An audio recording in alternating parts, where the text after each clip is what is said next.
Hi friends, இன்றைக்கி என்ன செய்ய போகிறோம்னு பார்த்தீங்கன்னா, நைட்டு வந்து வச்சு சாப்பாடு வந்து மீந்துருச்சு. அதை வச்சு இன்றைக்கி மேடம் வந்து தக்காளி சோறு செய்ய போகிறாங்க. தக்காளி சோறுனா எப்படி செய்ய போகிறாங்கன்னு பாருங்கள். இந்த வீடியோ பிடிச்சிருந்தா மறக்காம ஒரு லைக் பண்ணுங்கள், ஷேர் பண்ணுங்கள், கமெண்ட் பண்ணுங்கள், சப்ஸ்கிரைப் பண்ணுங்கள்.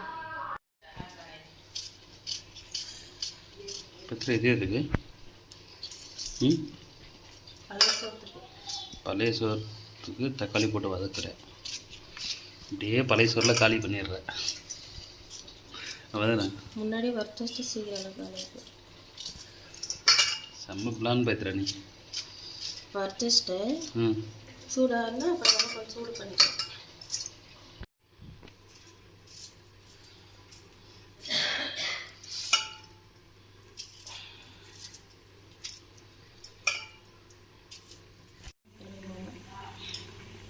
பரவாயில்ல இருக்கிறது போடு. இதுக்காகவும் மற்ற குழம்பு வேணும். பழைய சாப்பாட்டை வறுக்கிற தக்காளி போட்டு என்னைக்கே பிறகுல நோத்துறது. போதும் என்னால் கொஞ்சம் சாப்பிடணும் மட்டும்.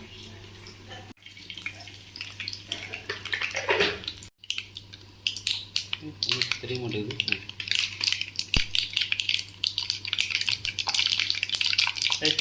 கம்மனு என்ன போடுறப்ப பச்சை மிளகாய், கருவேப்பிலை, பூண்டு, வெங்காயம் போட போட போட பொடி போட நல்லா பொருள் வேணும்.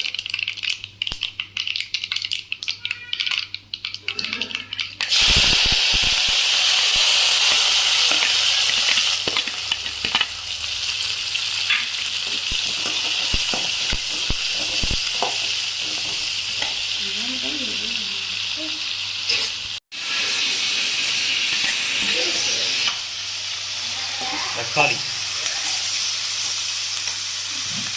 அது கூடிய கல்லுப்பா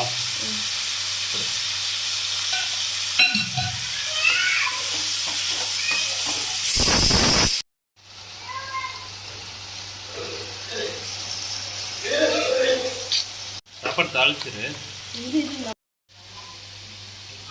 மஞ்சத்தூள்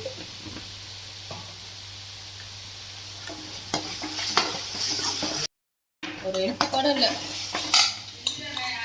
இல்லை தக்காளி கொஞ்சம் வச்சு நிறைய வச்சு பார்த்து எடுத்து வச்சுட்டு பாதி பத்தெல்லாம் போட்டுருவோம். சத்து இல்லை.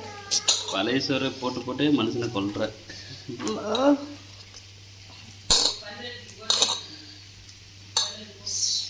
அது கொஞ்சம் அப்படியே பிசைஞ்சு வச்சுக்கிறது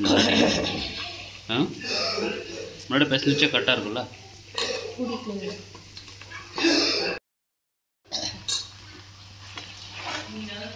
பழைய சோத்தை சூடு பண்ணி போட்டுருக்கா.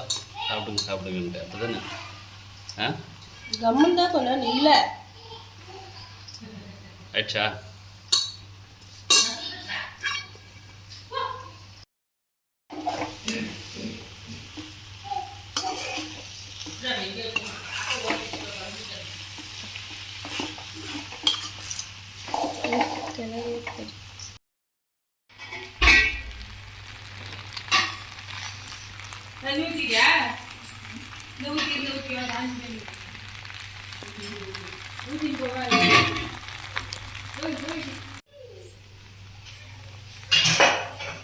தக்காளி சோறு ரெடி போய்த்துறா.